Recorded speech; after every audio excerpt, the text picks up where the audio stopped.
Yes, people, what is good? So I wanted to do a little bit of a wrap up with the 2025 season, as that is it for clients on stage for me. My first year, obviously having clients on stage after competing in 2024, that was always going to be the goal, to get some clients on stage. Did I think I was capable of doing it? Yes. Did I think I would have people interested in doing it?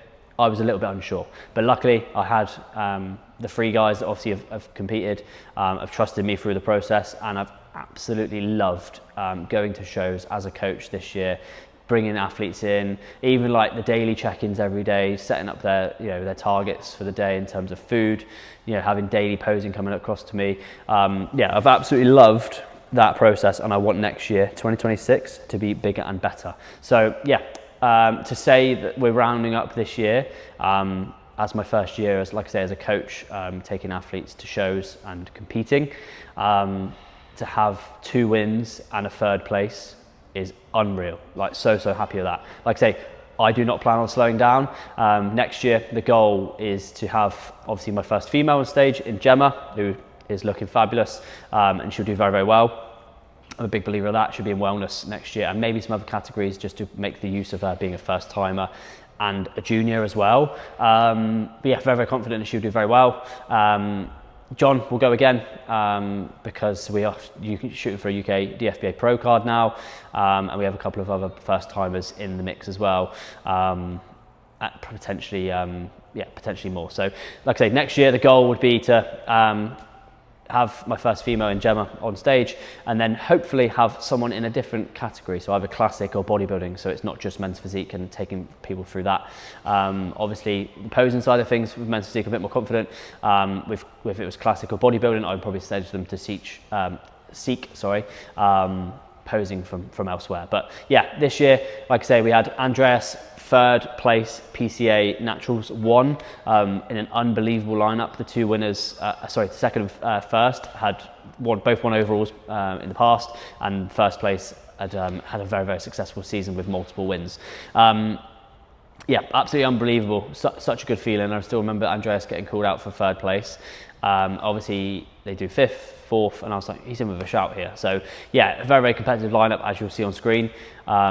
Chris, obviously, as well, wasn't a million miles away in his class, so he was next up. So it was very much a case of the high that when Andreas got called out, I was very, very emotional, nearly in tears, to then be like, right, game face back on, Chris is on stage, and then for him not to get the placing was a little bit heartbreaking.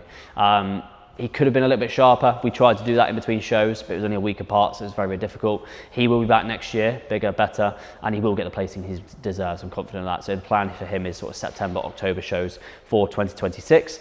Andreas is getting into a proper off season, and grow, maybe come back again later next year, if not early shows for 2027. So he is locked in, he loves the process, they both do, and that's the main thing about it. You can go to shows, you can be competitive, and they both can be, and you can get placings, but if you don't love the process, if you don't get those results you want, you're going to be left a bit butthurt. So the fact that they both love it as much as I do is awesome. So then we had John. So in amongst Andreas and Chris obviously competing in May, I pretty much had a conversation with John out the back, and it went as simply as this: you do very well, you're 42, so therefore you can do masters. He was like, okay, cool. Lit a sort of spark in his head, and a couple of weeks later he'd entered his first show. Actually, his first show was ended up being his second show, the MBW International. We then realised that he had to do a qualifier to enter that show, so we threw him into the UK Open Championships as a first timer, and he won. So again, what a feeling.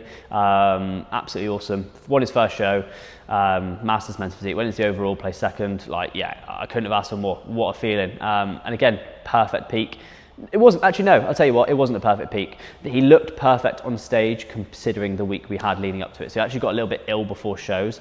With anyone that knows about carb loading, if you were to load carbs when the body is already compromised, in a compromised state, so therefore unwell or high stress or fatigue, inflammation, you're just going to retain a lot of that water. So we didn't push him as hard as I'd like to with carbs, but we still, got a very, very good look on stage, presented himself very, very well. Come back next year, open his back up a little bit more of his posing, but he knows that. But yeah, in terms of the shape and the condition, very, very happy. We then knew that a couple of those competitors are going to be competing again at the MBW International, which was 3 weeks later. So we were like, right, let's get sharper. So we pulled off about another kilo in between shows. He looked, obviously, as you can see on screen, much, much sharper for that second show. And he's now technically a world champion. So yeah, unbelievable feeling. Like I say, hopefully next year bigger and better. Those guys have already got they've all got plans now to go again, which is the most exciting thing. And alongside some first timers next year, 2026 is set up to be a very, very good one. Obviously, my plans for next year. So I will be doing the UKDFBA Heart of England on the 31st of May in novice category. I will be doing the WNBF Novice Championships on the 7th of June, and then any other shows sort of in amongst that period. Yeah, that's basically the two that are planned out at the moment. In terms of my goals for next year, again, it's very cliche, but I do love the process of this. I'm so excited to prep again. I'm so excited to get back on stage again and hopefully bring a better look than 2024's, i.e. have more muscle and be as conditioned. I'd be lying if I didn't want to improve on last years though. I'm very realistic. I don't think I'm going to go to shows and win, okay, and I'm fine with that, but I would like a third place finish, so I am going to put it out there. That is what I'm hoping for from my next season. Yeah, obviously the show, the 31st of May, I plan to have athletes on stage that day as well, so again, another step in the journey for me for competitive, having competitive athletes on stage, to actually have my clients at the same show as me is going to be really, really cool. So yeah, that is pretty much that. So if you are interested in competing, whether it be 2026 or 2027, you need to get those plans in place now, okay? You need to be training the way that the category you want to fall into wants in terms of the criteria. If you're a female looking to compete, you need to have a strong amount of lower body into your routines. You need to be targeting obviously certain areas, very much about that X frame, targeting the delts, using exercises obviously specific to your program, and obviously growing muscle tissue where you sort of need it. When it comes to men's, again, men's physique is very, very similar. If you're looking to do classic bodybuilding, etc., just making sure you've got a plan set up for you, and your phases should be mapped out pretty much now until you prep. So that comes from gaining phases, mini cuts, etc. Those criteria and timelines obviously can move, but it's good to have something in place already. So that would be my my advice. Please reach out if you are interested in competing. I'd love to have a conversation about it, and yeah, let's make 2026 even better than this year.